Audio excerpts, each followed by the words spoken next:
Welcome to Booking It. Today's episode will be Biblical Community.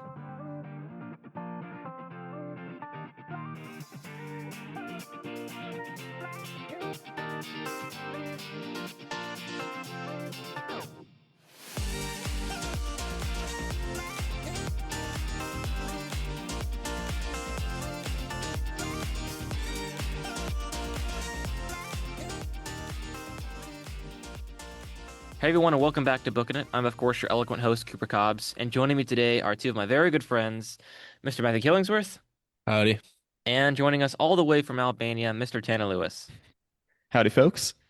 So we are very glad to have Tanner back, even if it makes me get up kind of early and Matthew very early. This is maybe one of the earliest recordings we've ever done, if you're counting Central Time. So glad we could all make it. But today, Tanner wants to talk to us, or he pitched the idea of biblical community, mainly because of what you're doing right now, Tanner, in Albania with your missions work and things. But why don't we just start with you? Like, what are you thinking about when you say biblical community, and where do you want to take this?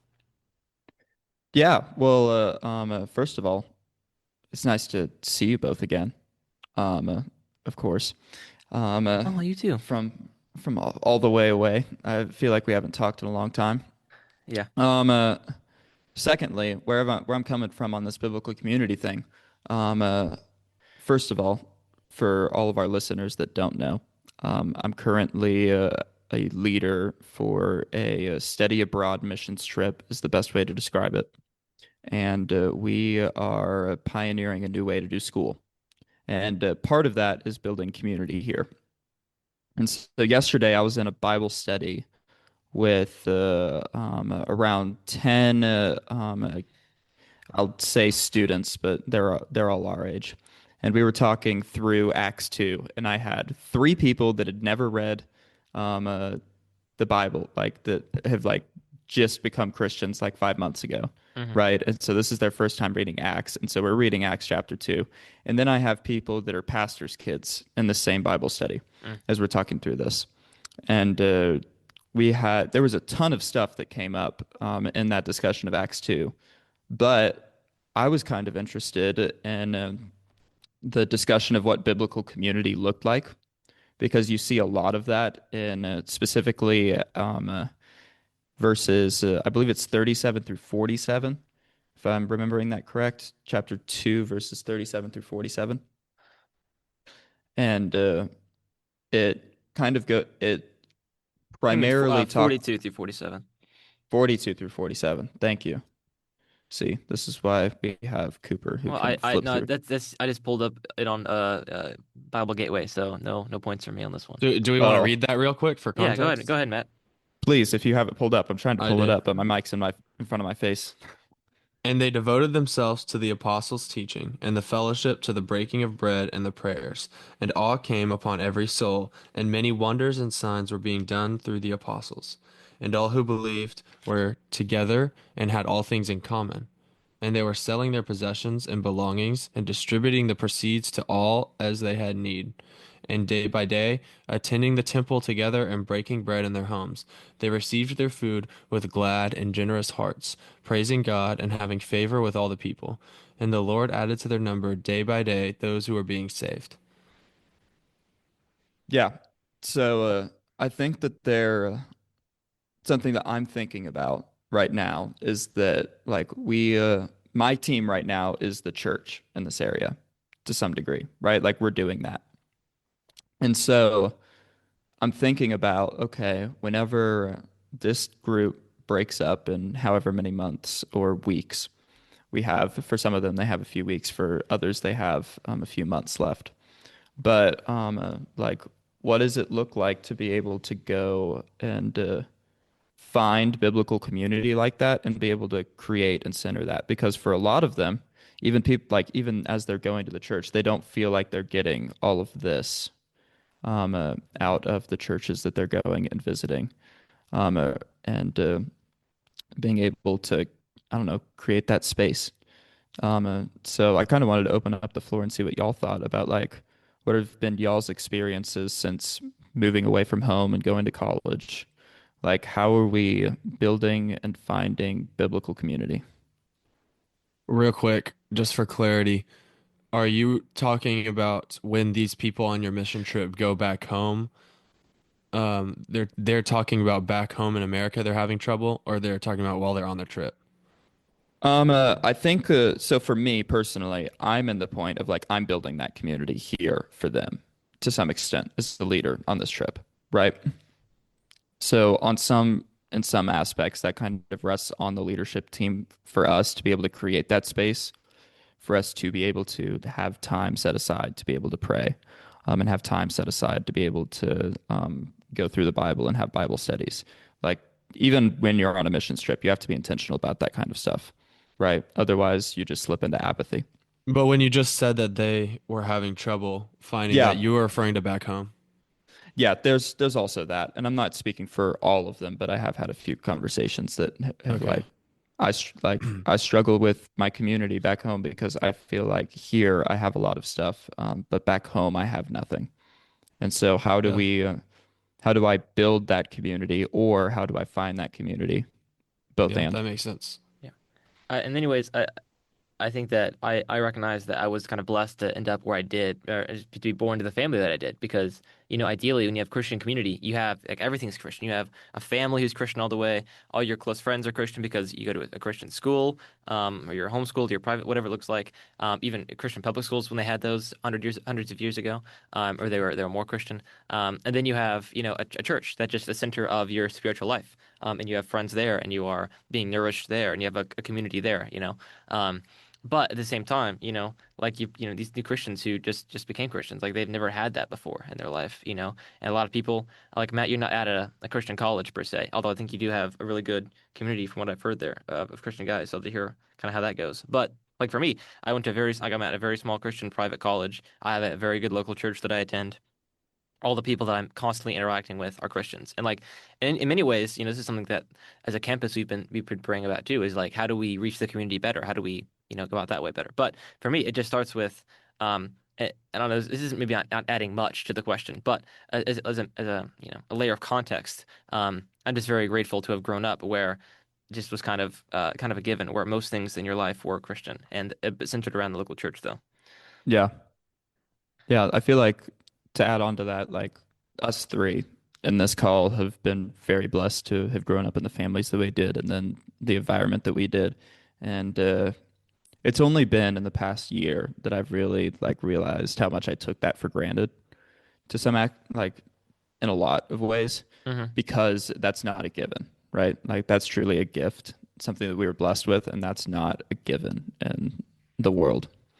And so, like, how do we, as people that have been blessed with that, create space for what happened at verses 42 through 47, right? Like, Hmm. because that doesn't happen accidentally, that happens intentionally, Wait, right? and I would go one step further and say it doesn't happen. Like Absolutely. I'm reading through this, and this is ideal biblical community.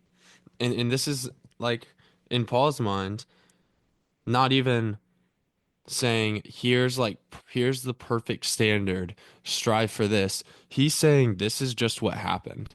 I mean, you mean Yeah. This is just what it is. Like this is just what it was. And he wrote down and so I'm like, let's go through this thing by thing and break it down and see because I'm like, okay, devoted Yeah. themselves to the apostles' teaching and to the fellowship of breaking bread and prayers. Okay, devoting themselves to the teaching. Most people that are in churches today are not devoted to teaching. They go on Sunday and they listen to it, maybe, and then they leave and they don't do anything. They're not devoted at all, right? And awe came upon every soul, and many wonders and signs were being done through the apostles. Not necessarily a lot of signs and wonders are being done in American churches today. Yeah. All who believed were together and had all things in common. That is such a strong statement. Had all things in common. Why do they have all things in common? Because nothing else mattered as much as their believing faith in Jesus. And so they were able to gather together, believe in that one thing, and look at each other and say, we have everything in common.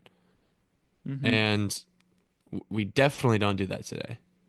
In fact, me and Cooper were talking about this after we recorded an episode last Thursday, we were just kind of talking for a while afterwards, and we were talking how the church will find any excuse to divide today.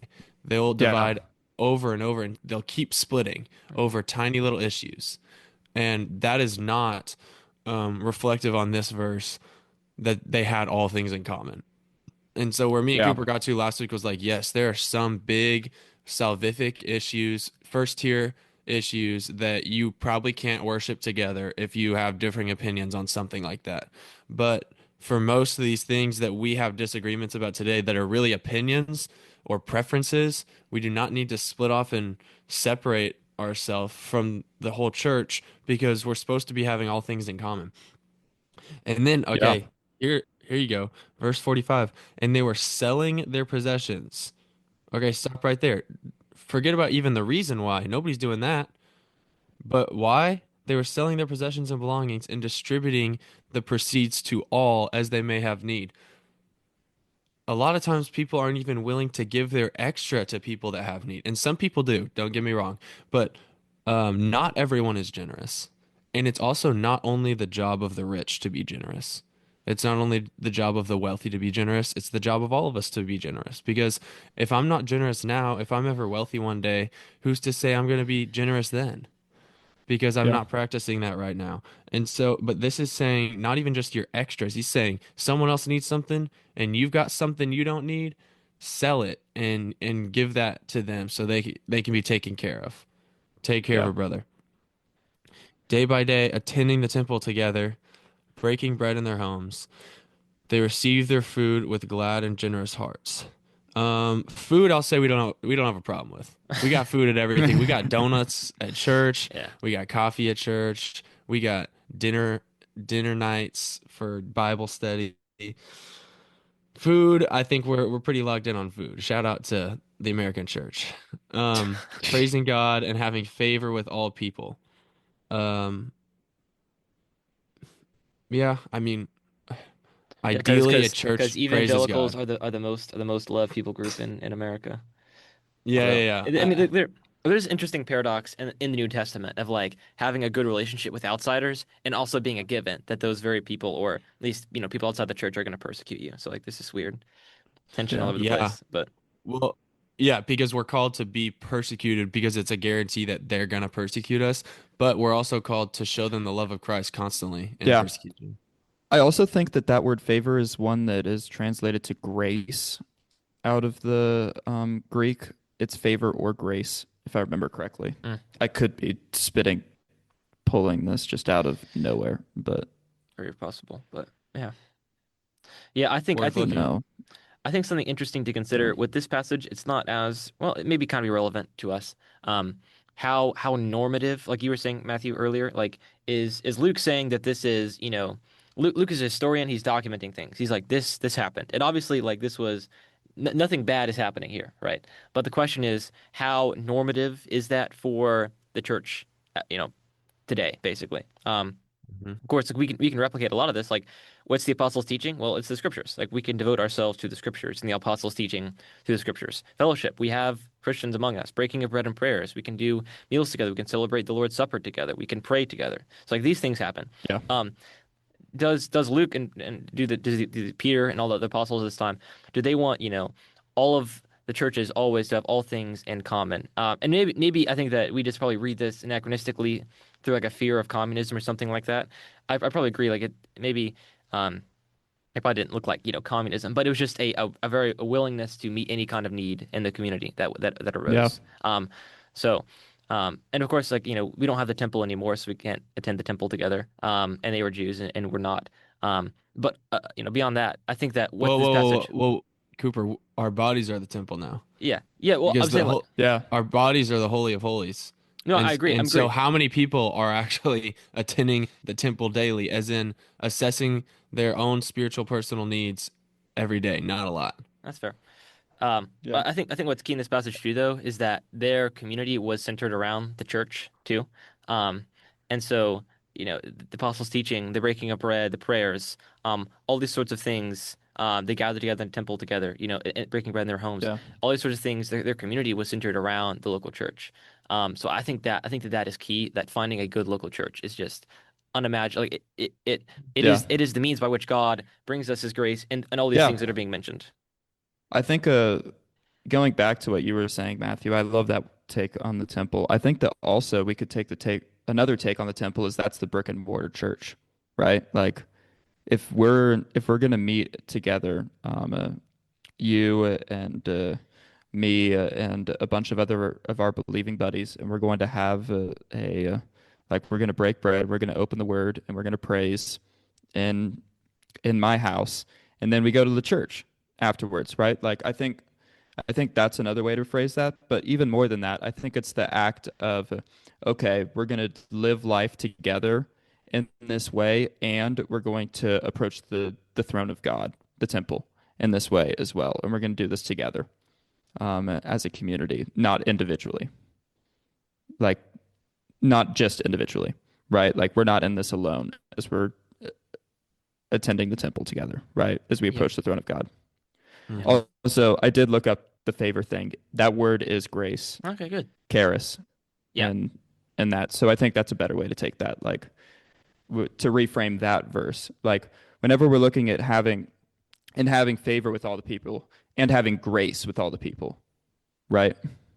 Which is just a profound thing. Like we don't have enough grace for people as Christians whenever we walk out into the streets and we're like, especially in America, we're like, let's fight right now, right? Let's have an intellectual battle, right? Where it's like, no, like I'm gonna hold the door open for you, right? It's as simple as that.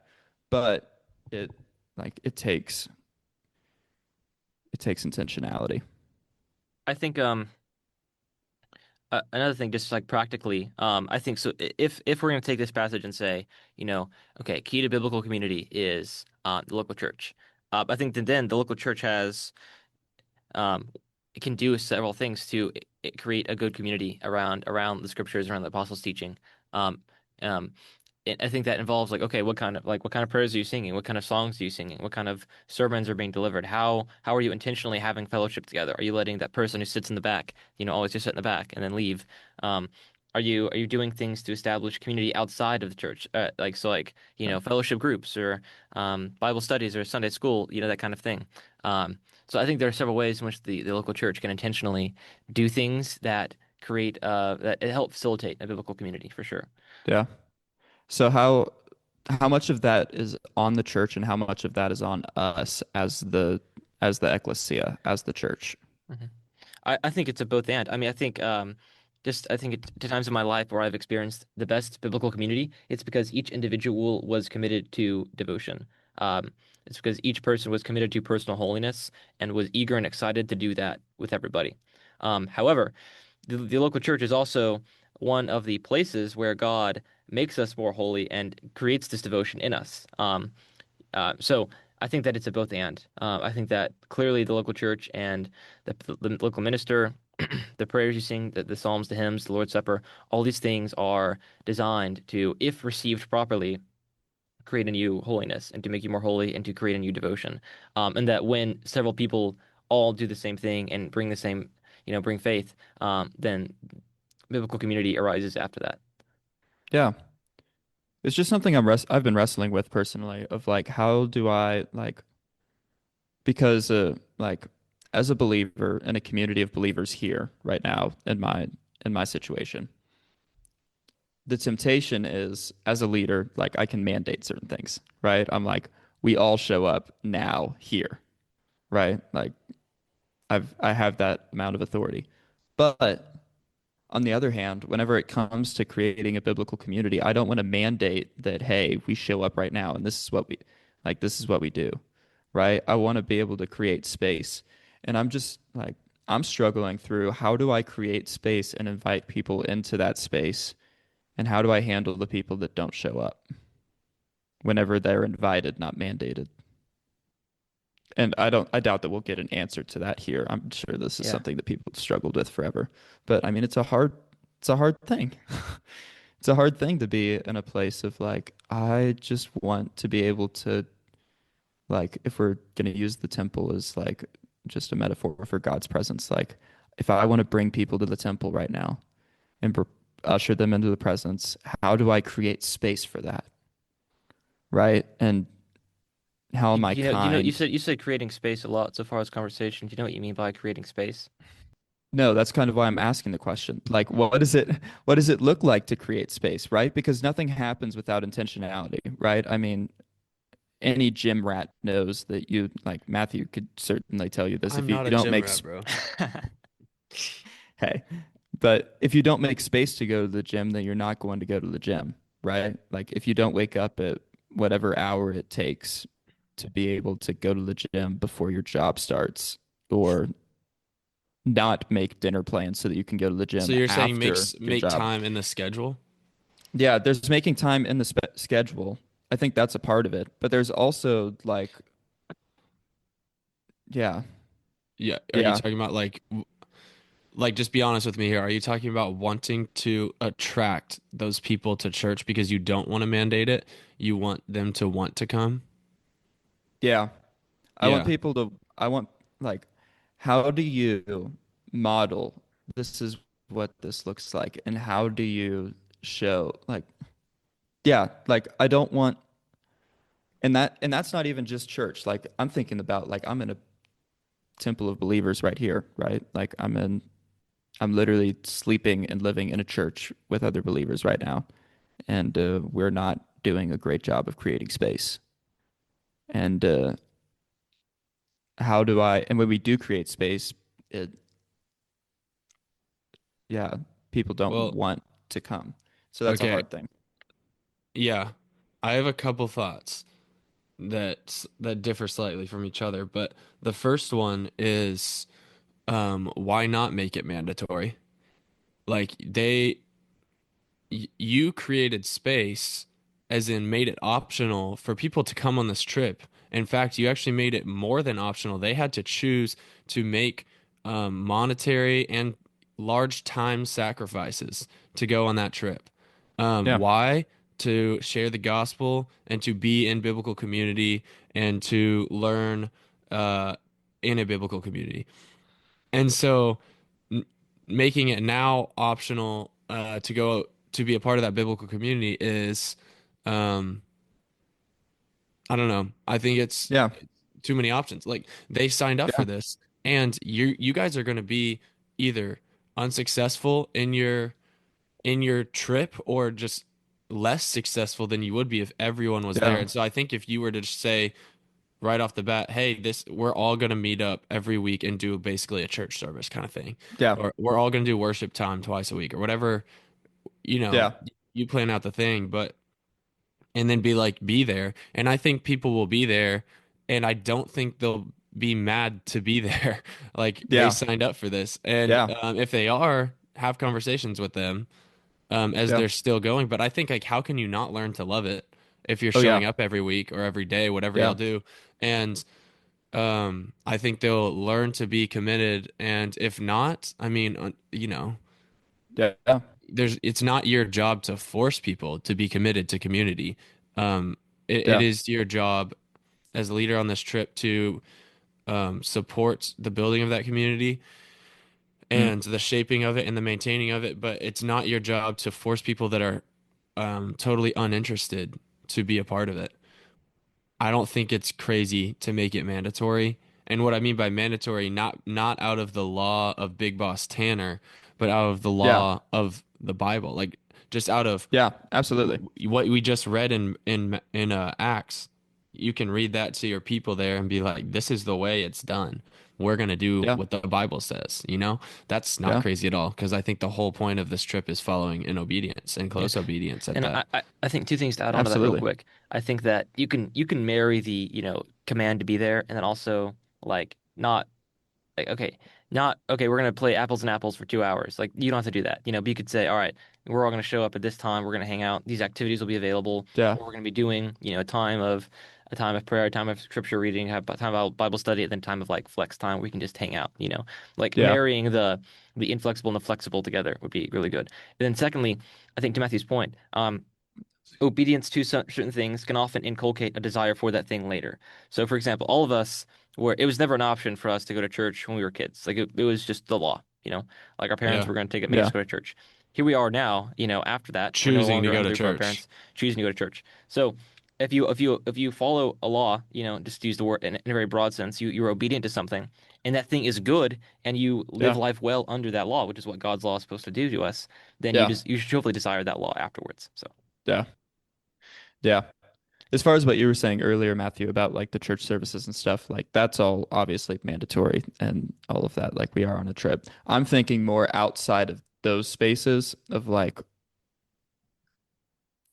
mandatory worship times. And I'm thinking of like day by day, they were all showing up to go and break bread together, right? And they were just hanging out, right?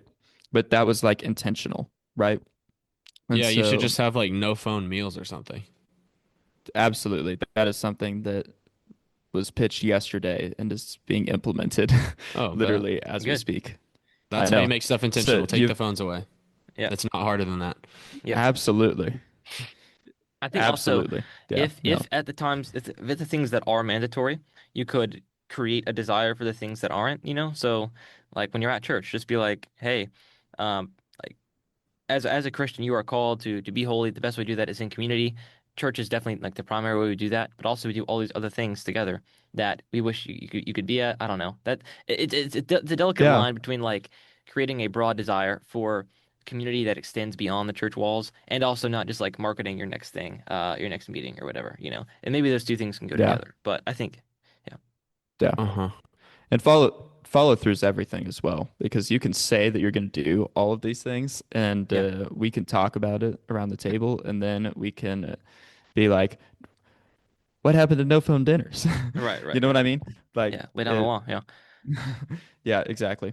I was thinking just like So make them appealing, like just make them desirable. Like I don't know if the people who do show up, like if they have a great time, or they feel really enriched by the experience, then hopefully they'll go back and the word will spread that hey, even if it's not required, like this is one of the best times of the week. yeah, Hang on, no, it's good. I want to say a note on that real quick.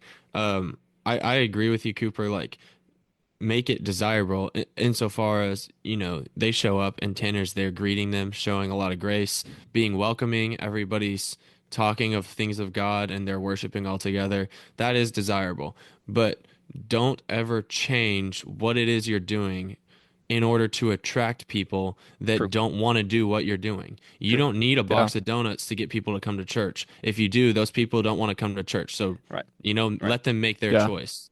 yeah. Um, I absolutely. I've thought a lot recently about how much the church, one, how much time they spend, but also how much money they spend um, advertising and trying to attract worldly people by doing close to worldly things a lot of times. Like, Yeah, not going to name drop any churches, but hey, we're going to have like an inflatable park in our Right. parking lot, Yeah. and we want everybody to show up to church. To And when they get here, we're going to share the gospel for 10 minutes, and then we're going to say that we did ministry. right. You I'm not hating yeah, on people's efforts, but is that the best way to do it? This is the term that people use to describe this is called the seeker sensitive movement. If you guys have heard of this, um, where it's like you're primarily designing church to be an attraction to outsiders. But I think to your point, Matthew, any any pleasure that can be gotten from something like that at church can be gotten better outside of church. The pleasures that church offers are and the Christian faith offers are so much more different and intricate and complex than just, a block party and a 10-minute, feel good message of the gospel, right? The the if you want to have a rock concert at church or a carnival at your church or whatever, like there's better rock music than whatever the And latest, there's sorry, better rock CCM music rock and music. there's There's better better carnivals out carnivals. Yeah, there. there's Yeah. better food. Like, so yeah, what is church for? Church is for the transcendent experience of worshiping the transcendent God who became a man and died for our sins. That's what it's about. And Hmm. and there is we all have to take our cross. It's a life of sacrifice. It's a life of commitment of discipline, but also it's a life of joy and pleasure, but in a deeper and much richer way than yeah, like I said, Matthew, yeah, the trivial kind of outwardly things. Hmm. yeah, yeah. It's Yeah, a go ahead, Tanner. Sorry. yeah, it's a delicate line to balance of like what like and especially whenever you're trying to build whenever you're trying to build deep, meaningful relationships in that community, like creating space for that is a hard thing, right? Hmm. And because that require like as I said like earlier, it requires a ton of intentionality to be doing these things. And I don't Hmm. like you can say that it requires a ton of intentionality, but you don't really understand it until you try to do it, and then you're like, oh wow, that like Mhm. if I close my eyes for 1 second, then 3 weeks can go by and it can slip straight through my fingers. Yeah. Um, uh, How many people are on your team, Tanner? there are 27 students that have signed up to be here, and there are 31 of us on this team. So it's me and three other leaders. So that's a good sized group, but it's also super manageable for you to like have one-on-one time with each and every one of those people during the months that you're there. Because you have Absolutely. way more than, you have 30 days every month at least, and you've got several months, right? So, I mean, that is a great way to build community, especially as like a leader figure. Um, like this semester, me and my roommates are having a Bible study at our house on Wednesday nights. And we were going through these same conversations of like, how do we make it intentional? How do we do it right? And how do we, you know, I think doing it right is really the answer because that's the balance that you were talking about between too much marketing in the wrong way versus like not doing anything. I think just doing what you're doing right, doing a Bible study good, doing a worship Mhm. night good, and that's where it is right there. Yeah. And so, but what is right, right? That's what we're trying to define. But I Yeah. think what something we've learned is it goes a long way to meet up with the different members, like one on one, or just have them over just to hang out with us three here and have a meal with us and just get to know them even better so that they feel comfortable showing up to this thing that kind of like they associate with us, I guess, because it's just our house or whatever. But they're like, you know what? Like now, yeah, I went over to their house. I played ping pong. I ate with them. Like I feel great about going to Matthew, Braden, and Andrew's house. And I want to go back for Bible study. Like it kind of makes it more comfortable, and it makes them realize like how much you care about them as a person. So I would Yeah. encourage you to do like one-on-ones with people. Oh, With absolutely. I would encourage it with everyone or at least the guys. Yeah. Yeah. Yeah. Intentionality with the guys is With the something that we were guys, yeah, getting and into. have one of the girl leader. I'm assuming there's girl leaders. Yeah. Have one of them do it with the girls. That's Hmm. super manageable with that amount of people.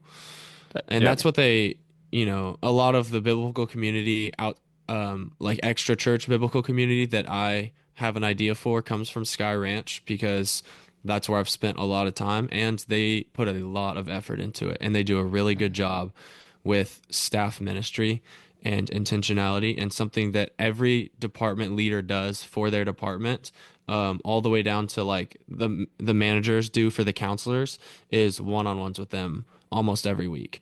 Um, and so I had a one-on-one with my manager, whose name was also Matthew, 11 out of 11 weeks this summer.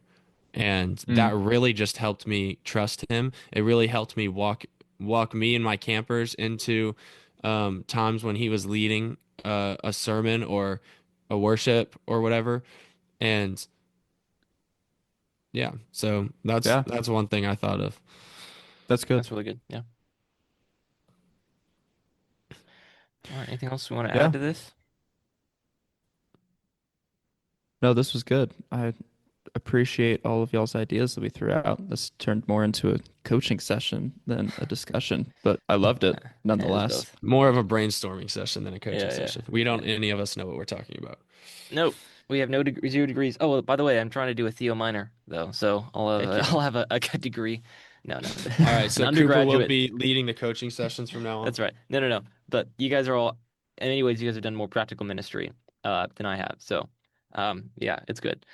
Anyway, well, thank you guys for listening. I suppose we should shout out the three people or so who support us still. Um, okay, thank you to Nana, Ben Papi, and Wayla, Keenan, and my mom, Miss Jenny. We appreciate your support very much. Shout out Helps to those us people.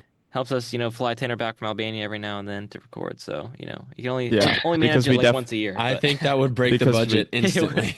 it probably Y'all would. y'all cannot afford that flight. I will tell y'all that right Can you- now. Can you fly? Can Thanks, you fly Tanner. like Yeah, okay, yeah. I know we're poor college students. We get it. All right. Gosh. Anyway, I can barely afford that flight. Let's be honest here. true. It's true. it's an expensive flight out of here. Yeah. Maybe we can get one to like, I don't know. What's like a cheap place in Europe to fly to? Naples is not that bad actually. Naples is a pretty cheap flight. Okay. How Maybe we much can is manage it? that. Like $800 flying economy. Hmm. There and back. That's not bad. That's not Yeah, bad. really not bad. Really not bad at all. All right. Well, that about does it for us. Thanks for listening, and we'll see you next time. Till then. Keep on booking it.